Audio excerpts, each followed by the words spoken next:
So this is the Books Go 10.3, a very premium built, super slim, super thin, EMR stylized e-ink tablet made by Books. The Books Go 10.3, in my opinion, might be the best e-ink tablet on the market today. For sure, it's the best value. The 10.3 to me is the ultimate e-ink tablet for whatever you want to get done for your e-reading and note-taking needs. With that being said, how can Books top this?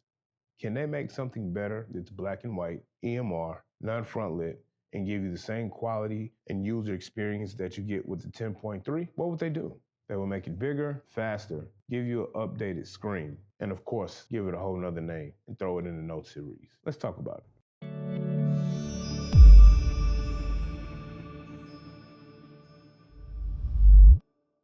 Welcome everybody back to the channel. This is 2530 Media, and of course, I am Aaron Reed.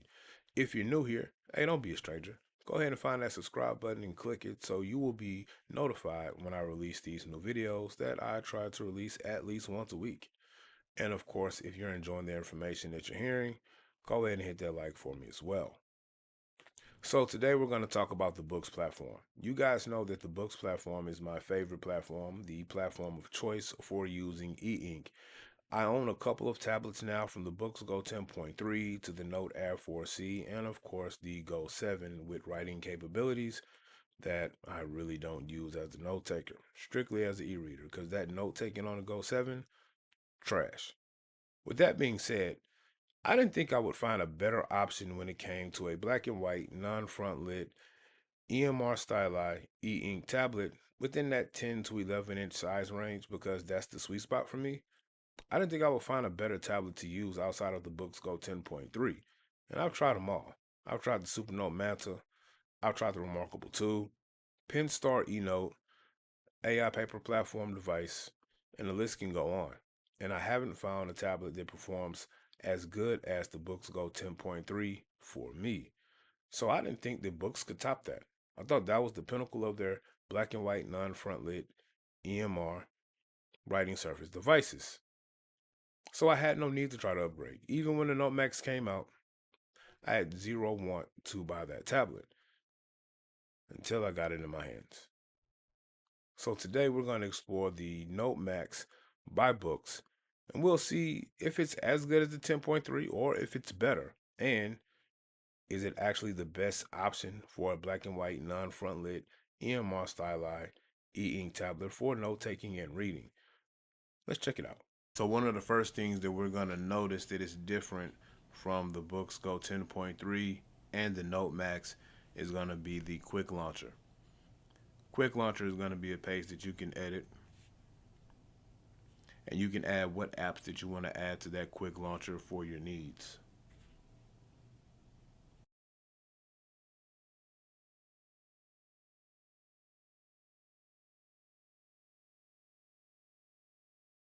So some other things you'll notice, you'll see you have a spot for your library, a spot for your memos to create a quick memo, and of course a spot for your notes where you can hop into all of these apps from the Quick Launcher.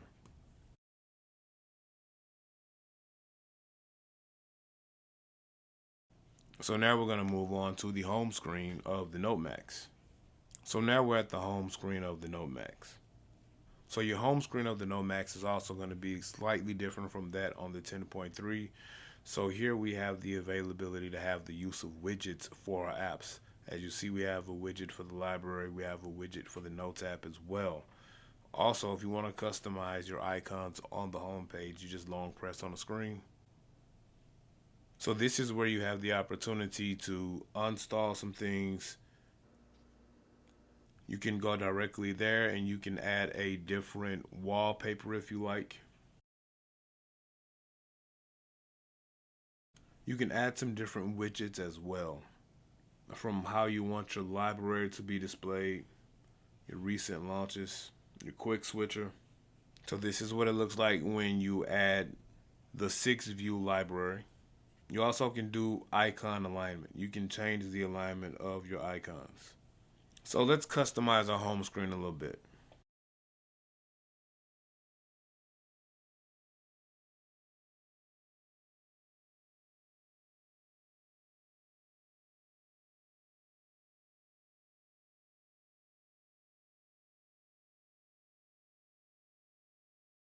So now we've customized our home screen a little bit. So that's pretty much what you can do with the home screen of the NoteMax that you can't do with the home screen of the 10.3. So when it comes to the 10.3, you see, you don't have a true home screen with widgets. What you have to do is you can set up what you want your home screen to be between your apps view, your note view, your storage view, your library, your store. But with the NoteMax, you're able to set up widgets and the layout in which you want those widgets in home screen to look like, with also the functionality of the quick launcher here. So the next thing we're going to look into are two important tools, at least for me, that I feel like stand out on the Books platform. And they're even more powerful when you're using them on the NoteMax. So let's check that out. So the first place that we're going to stop is going to be in the Notes app. And the note that we have open is going to be the Infinite Note. So when you're using the Infinite Note on the 10.3, it's a pretty good tool. But when you're using it on the NoteMax, it gives you more real estate to be able to do those things that you want to do. If it's mind mapping or if you want to link your information to make those connections that you want to do. Or if you want to use some sort of linking system that you have where you want to show the connections of the information that you're working with, the Infinite Notes is pretty powerful to do that here on the Books platform, especially when you're using the Books NoteMax. So let's check that out a little bit.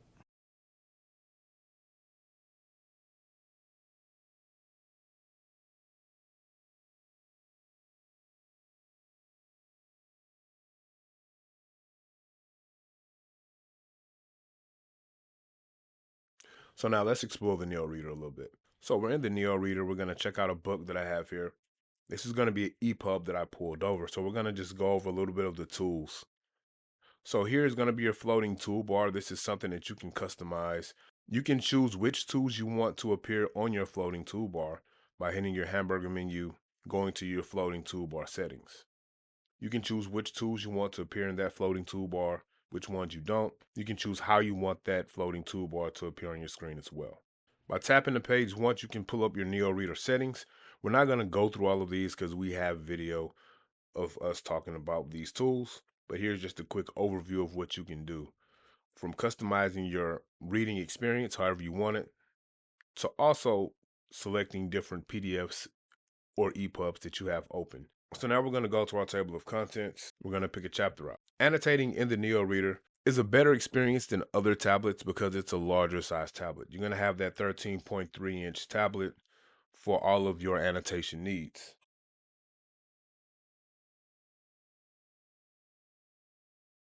If you want to highlight or add any notes, all you have to do is long press once. Select your passage of choice. Now this time we're going to add a note.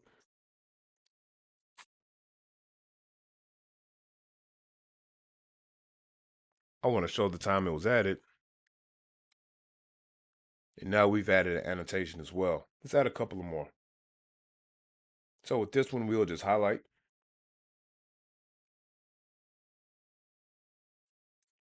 If you want to see any annotations, handwriting, highlights, you can always go back to your toolbar, go to your table of contents. Once you're in the table of contents, you have some selections up here. This is going to be your annotations. This is where you can see any of those highlights we made, any annotations we've inserted in this book. It lets you know the time and the page, and you can navigate to those. You can also delete them if you don't need those anymore. And also, let's not forget that we can bookmark our pages. You can find those bookmarks in the same spot. So using split screen mode on the NoteMax is probably the best experience I've had on all of my EInkTablets because of the size. So if you want to go in a split screen mode, you can go in a split screen mode with handwritten notes or text notes, and it will actually make a reading note file for you. So let's try that out. I tapped my icon, it takes me in split screen mode, and now we are here, split screen mode, where I can take notes on one side and I can still have my information that I'm reading on the other. So let's just do a little test note.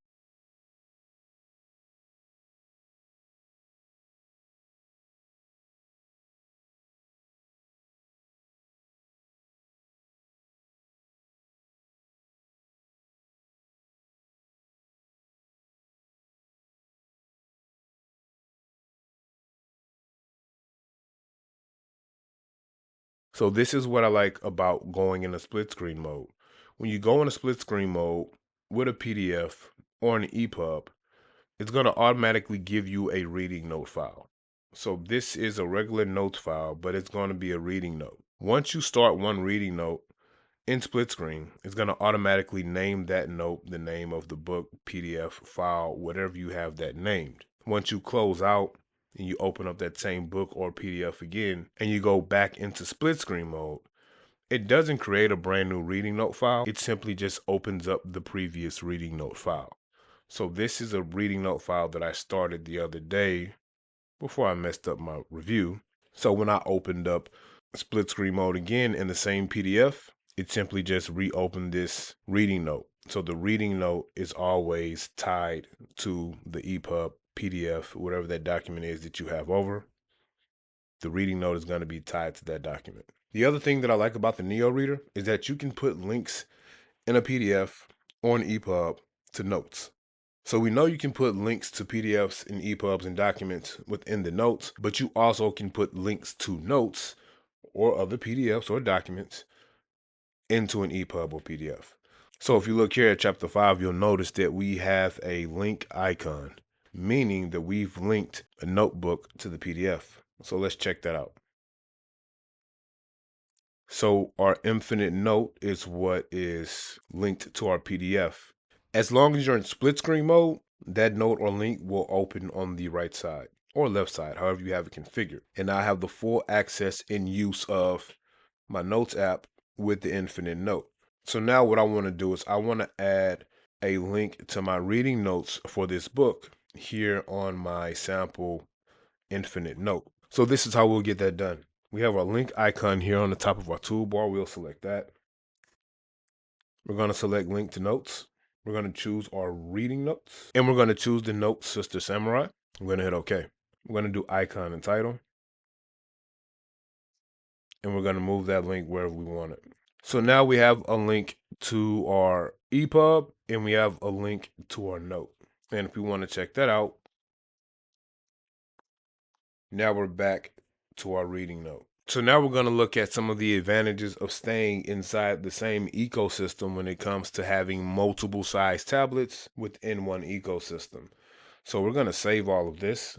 We're going to simply just back out, return this back to our EPUB, and we're going to exit our EPUB as well. Now what I want to do is check to see if anything has synced on my other books tablets.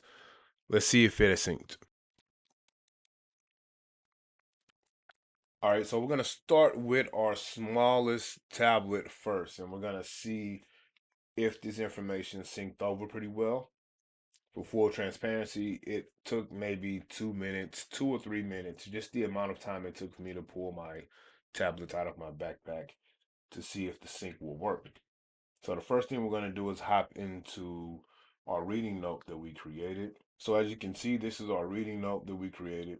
And we have the copy and paste that we brought over, and we have the writing that we added. So now we'll add some sample writing, I guess. So we have that. Let's add a little bit of color just for fun.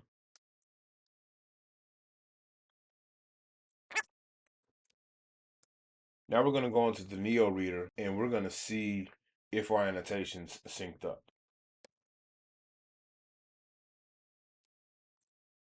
So we're going to check our table of contents. So it looks like all of our annotations are there. Our bookmark that we created is there. So one of our notes that we created is there. So that's our note. So here is our highlight with our link that we created on the NoteMax to the infinite note. Let's see if that link is going to work on the Go 7. So yes, the link is intact and it works. We also see the new link that we made to our reading note, and that works as well. So now let's check that out on the 10.3. So next now we're going to check out the Go 10.3, and we're going to kind of do the same test. First thing we're going to do is go into our reading note. So this is our reading note.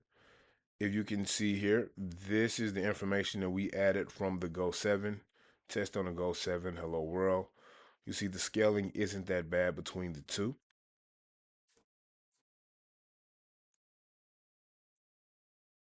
So now we've kind of made a test on the 10.3. Now let's go check out that EPUB. Sometimes you'll get this prompt if you don't have it set up on all your devices. I want to automatically sync when new data is detected.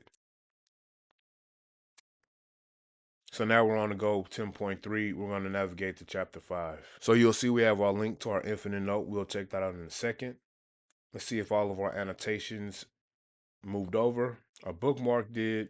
Our annotations did as well. That's our highlight that we had. That's our test note. Test annotation as well.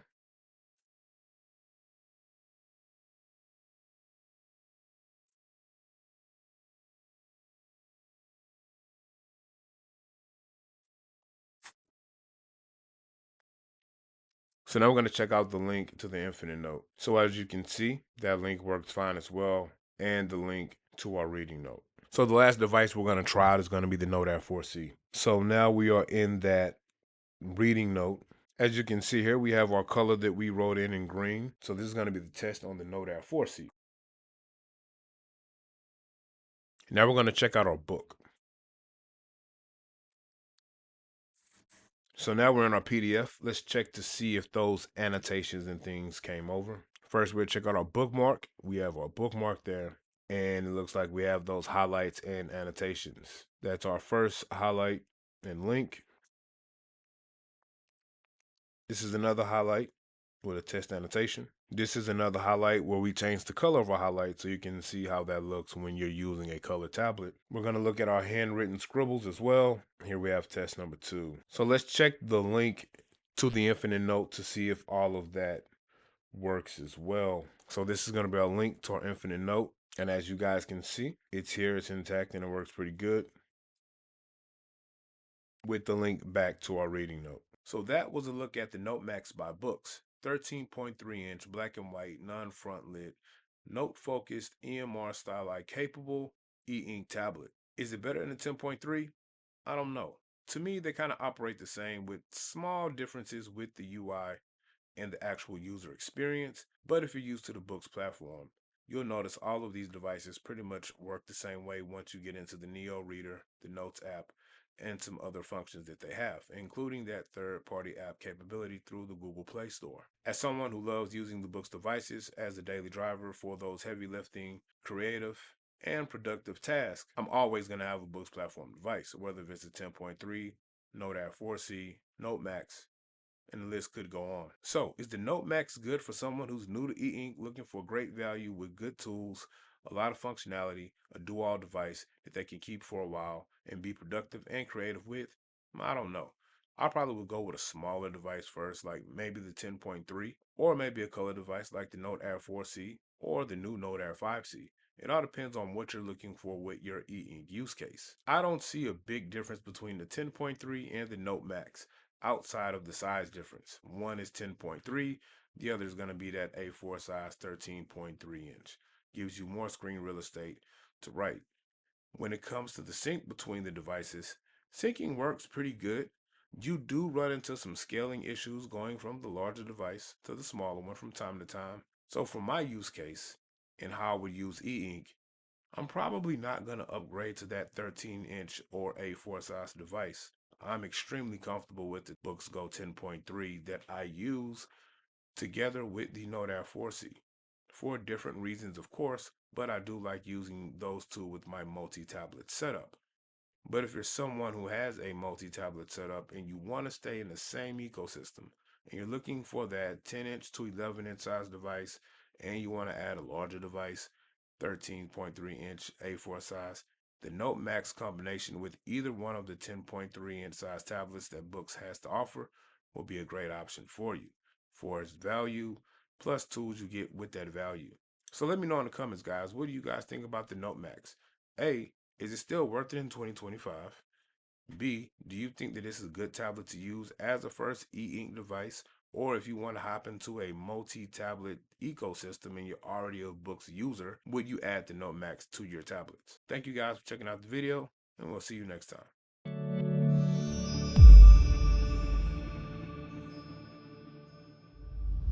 You guys know I'm Team Books all the way. This is it's thin.